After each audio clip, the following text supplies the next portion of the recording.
Naurun pegah masuk. Idu anu irmoh di gampung. Ikun pakai nikah hana kepajuh simak megang. Hana soblau ayah lung hana. Wategikun patah ayahkah isuut lian tersebut ayah lung sedang beribadah di dalam LP yang ada di Kota Luk Semawe.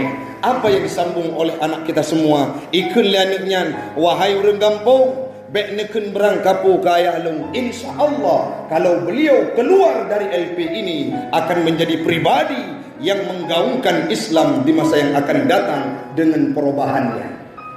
Ada harapan yang hijau lian gampung rumsi ilun. Ada yang kait titip seolah-olah na celah, na cercah kehidupan, na cahaya yang indah yang mereka gantungkan harapan kepada orang tuanya. Maka kita nyoyang na bak tempatnya orang silun, hapuskan semua kesalahan dengan truk bulan suci Ramadan.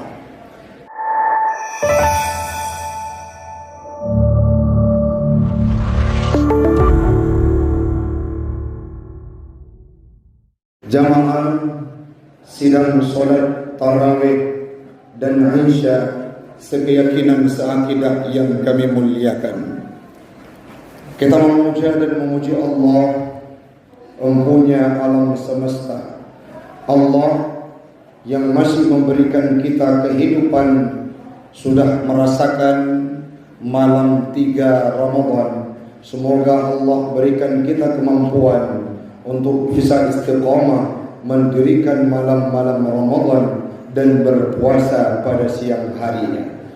Salawat dan salam kepada Rasulullah sallallahu alaihi wasallam, seorang nabi yang beribadah dalam bulan suci Ramadan, tidak mengenal ruang dan waktu. Bahkan menjelang akhir Ramadan itu 10 terakhir beliau beriktikaf di masjid guna bermuraqabah, bermunajah dan mendekatkan diri kepada Allah Subhanahu wa taala. Salawat dan salam kepada al dan sahabat beliau sekalian, alim ulama mutaqaddimin dan mutaakhirin yang muktabar kedua-duanya, yang kita hormati Bapak Kalapas dan seluruh karyawan yang berada di tempat yang mulia ini, yang tidak mungkin disebutkan namanya satu persatu. InsyaAllah semuanya kita akan dimuliakan oleh Allah. Yang kami muliakan seluruh jamaah yang tidak mengurangi rasa hormat kami. Semoga berkumpul kita pada malam ini akan dikumpulkan kelak di yaumil qiyamah dalam surga Allah. Amin. Amin ya rabbal alamin. Hamba Allah urang syi'lun adun adau yang bentuan pemulia. Allah berpesan dalam sebuah firman-Nya yang sering dibacakan, yang sering ditanya dengar, yang sering disampaikan oleh para penceramah. Namun ada hal yang berbeda yang akan kita kaji pada malam ini. Yang pertama sekali, Allah berpesan dalam ayat tersebut, ya ayyuhalladzina amanu. Dalam tafsir, dalam Hasyiah Sawi dijelaskan bahwa panggilan daripada Allah kepada manusia terbagi menjadi 7 panggilan dalam Al-Quran. Salah satunya adalah panggilan untuk memberi pemberitahuan, sekaligus panggilan untuk memuji dan meninggikan derajat manusia.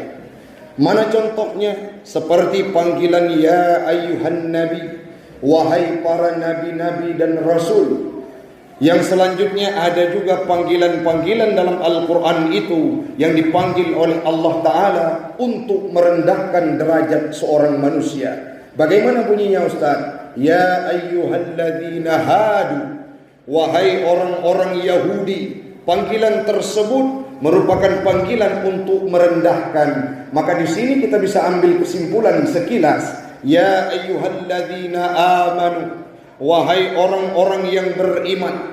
Dalam kajian tafsir, panggilan ini merupakan sebuah panggilan pemberitahuan, sekaligus diangkat derajat kita di hadapan manusia dan makhluk lainnya. Pogohai li Allah Ta'ala, hanagohai ya ayuhan nas, hanagohai ya ayuhal bashar, hanagohai ya ayuhal insan, Akan tetapi Allah memanggil dengan kalimat untuk meninggikan derajat kita, yaitu ya ayyuhalladzina amanu, wahai orang-orang beriman, kutiba alaikumusiyam, difardukan kepadamu berpuasa, kama kutiba alal ladzina min qablikum, sebagaimana yang difardukan kepada orang-orang sebelum kita. Memang kalau kita melihat ayat ini seolah-olah ada perumpamaan yang sangat signifikan. Namun watalih taplah urang siklun, walaupun hi sama puasa gedanya dengan umat sebelumnya, walaupun hi serupa puasa gedanya dengan umat nabi-nabi sebelumnya, namun pada hakikatnya sangat jauh berbeda. Kepu perlu terpegak nak mepom dumna istimewa gedanya di hadapan Allah dengan diberikan sebuah bulan, yaitu bulan suci Ramadan. Dalam Hasyiah Sawi juga disampaikan, la kaifiyah, hana sama puasa umat Muhammadnya dengan puasa umat terdahulu. Hana sama tata cara ibadah puasa umat Muhammad dengan Nabi Adam. Hana sama tata cara ibadah puasa umat Muhammad dengan Nabi Musa, Nabi Daud, Nabi Isa dan nabi-nabi sebelumnya. Tidak ada satu sektor pun dari tata cara untuk melaksanakan ibadah puasa ini serupa dengan umat sebelumnya. Oh tengku, hana saban pekeh kamu lebih berat, pekeh puasa katanya lebih berat. Tidak. Nabi Adam ke puasa awal bulan buka ujung bulan, hana dituri makanan selama sebulan. Kalau ada orang yang berkata, oh berat puasa tanya umat Muhammad, Nabi Adam berpuasa 1 bulan penuh hana nyium makanan. Ada yang berpuasa 1 hari siang dan malam, berbuka, selang 1 hari nanti berpuasa lagi. Artinya tidak ada satu puasa pun yang menyerupai puasa ibadah umat Muhammad, di mananya tidak sama kaifiyah. Olehnya disambung oleh Imam As-Suyuti, wala sawa, hana sama puasa umat Muhammad dengan umat-umat sebelumnya kalau ditinjau lewat segi gejuk pahala oleh Allah. Nabi Adam gebiu puasa sebulan galam tente saban dengan pahala gejuk kegadanya. Nabi Allah Daud puasa belum tentu sama pahalanya seperti kepada kita. Bahkan Nabi Allah Musa pernah menanyakan kepada Allah, ya Allah, lun kadan ba lauhil mahfud, na tulisan sidro hamba, sidro umat yang mana mereka beribadah dalam bulan suci Ramadan, nujuk pahala sangat luar biasa. Siapa mereka ya Allah? Ngejawab oleh Allah, hum ummatu Ahmad, mereka adalah umatnya Muhammad. Singkat cerita, gekun oleh Nabi Musa, faj'alhu, jadikan mereka semua ummati, sebagai umatku, kata Musa. Puan dijawab oleh Allah, la, tidak. Kenapa ya Allah? Engkau Musa kuciptakan sekarang bukan nanti, sedangkan umat itu umat yang sangat banyak kelebihan. Kuhadirkan sebuah bulan yang bernama Ramadan, yang mana mereka beribadah di dalamnya, tidak mengenal ruang dan waktu, akan kuampunkan dosanya. Jadikan mereka sebagai umatku ya Allah. Jangan Musa, mereka kuperuntukkan untuk umatmu, untuk Muhammad Rasul akhir zaman. Kalau tidak demikian, izinkan aku untuk menjadi umat Muhammad. Kenapa Musa? Supaya bisa beribadah dalam bulan suci Ramadan. Dum Nabi Musa na kitab gejamin surga, na yakin Nabi Musa tamang surga, na yakin Nabi Musa tamang surga.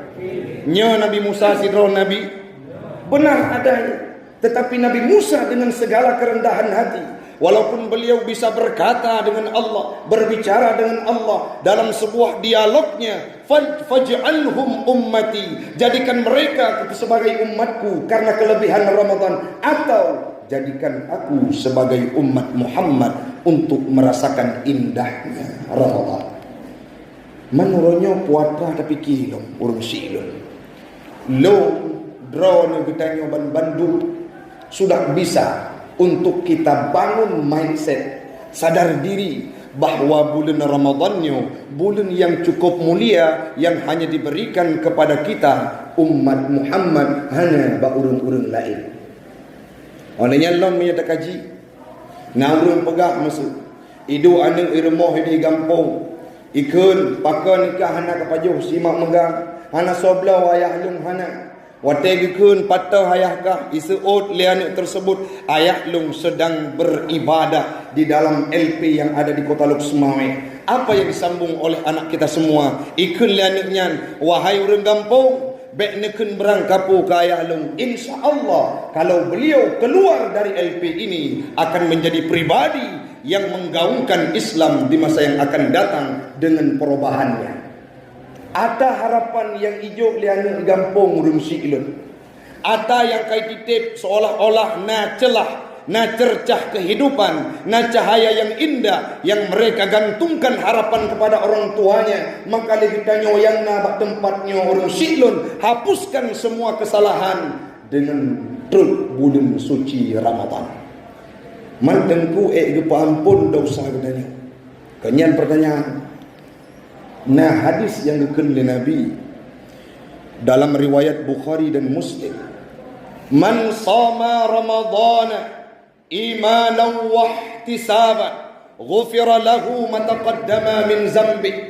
Berangkasa orang muda, orang tua yang kadewasa, baik itu orang pelaku maksiat dulunya yang beribadah dalam bulan suci Ramadan, sama berpuasa imanah dengan iman, wahtisaba dan dengan ihtisab. Pemakna iman, pemakna ihtisab. Netafsirkan, nesyarah hadis tersebut oleh Imam Ibnu Hajar Al-Asqalani dalam kitabnya Fathul Bari pun pegah. Makna iman dari hadis tersebut adalah orang-orang yang berpuasa karena meyakini bahwa puasanya sebuah perintah yang wajib dan rukun Islam, sehingga beliau berpuasa bukan karena gila pujian, bukan karena gila sanjungan. Yang selanjutnya ihtisab, gehitung pahala yang dijuk oleh Allah dan gehitung dosa yang pernah gepubut, sehingga beribadah karena Allah bukan karena riyah. Manfaat beda tengku, beda.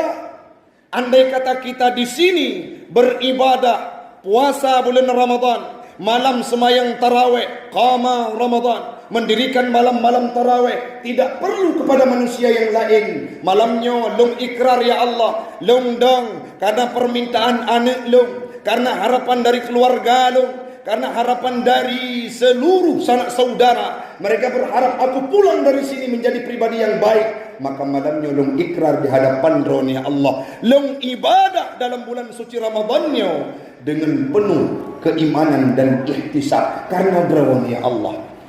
Mau dikun leurung silahkan, mau dicerca oleh orang-orang yang berada di sekeliling kita silahkan. Yang penting kita beribadah karena Allah. Menyonyanta pelaku urung siklun adun ado yang lentuan pemulia. Janji Nabi, ghufira lahu ma taqaddama min zambi, akan ampun segala dosa yang lalu. Nyokan habalun, nyokan pendapat lun. Tetapi setelah kami telaah dari hadis, kami buka kitab syarah hadis, kita ambil kesimpulan bahwa orang yang puasa dengan iman dan ihtisab, mengharap pahala dari Allah, ikhlas tanpa riya, ghufira lahu ma taqaddama min zambi, ampun dosa di Allah. Nasiap na ibadah urung silun dalam bulan Ramadannya. Nasiap dan berubah dan wujud kurang yang lebih taat. Malamnya malaikat kesaksikan janji gedaya. Kita tidak akan berjumpa dalam dimensi yang sama. Sabuk masa waktu kita berjumpa di alam barzah ataupun di alam kiamat. Tengku taufik dulu kita pernah berjumpa di At-Taubah. Kita bermuraqabah, kami beribadah karena Allah dalam bulan suci Ramadan, sehingga kita berjumpa hari ini.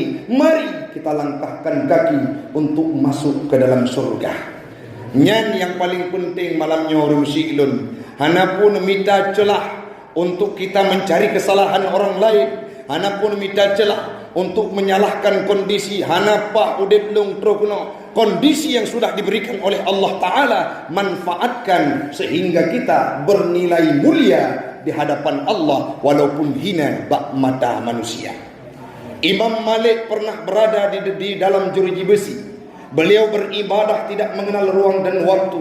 Sangat banyak para ulama-ulama terdahulu yang mana masuk ke dalam penjara, tetapi mereka tidak mengurangi kualitas dan ibadah mereka. Bahkan seorang ulama yang berada di Indonesia atas nama Buya Hamka, Profesor Buya Hamka, beliau dimasukkan ke dalam jeruji besi, dianiaya, disiksa, tetapi tidak mengurangi keimanan beliau. Setelah beliau keluar, beliau syiarkan Islam lebih meningkat secara prestisius dibandingkan waktu sebelumnya. Maka malamnya, dalam waktu yang sangat singkat, acing neduk bak sago-sago kehidupan manusia. Dumna beban tubuh, dumna beban yang ditanggung oleh keluarga katanya, untuk dipedun cemooh, untuk dipedun hinaan. Kiban cara Tengku Taufik kita melawan tersebut? Jawab dengan fakta, kita tidak perlu kata-kata. Lorong pegang Tengku Taufik hana mampu berada di akademik karena beliau anak petani dan beliau merupakan seorang santri. Hari ini semua pendapat itu dikalahkan dengan fakta yang muncul. Biarkan orang berkata-kata apapun, kita tidak perlu pesimis, karena surga bukanlah milik orang tuanya, tapi surga dipuji oleh Allah Ta'ala kepada bandum manusia yang mau taat dan ibadah kepadanya. Insya Allah mandum akan mendapatkan peluang tamam dalam surga. Amin. Amin ya Rabbal Alamin. Insya Allah di lain kesempatan kita akan berjumpa kembali. Tak merempok di sini, tak merempok di luar, dalam kondisi kita nyokana perubahan ke arah yang lebih jauh dan lebih tahu dengan Allah Subhanahu wa Ta'ala. Mudah-mudahan bermanfaat bagi pribadi ulun tuan dan umumnya kepada jamaah sekalian. Hanya ini yang dapat ulun tuan sampaikan. Untuk imam mungkin karena kondisi ulun kurung sehat akan dilanjut oleh Tengku Arif Rizkil Ula. Lebih dan kurung ulun tuan lagi maaf. Hadanallahu wa iyyakum ajma'in. Assalamualaikum warahmatullahi wabarakatuh.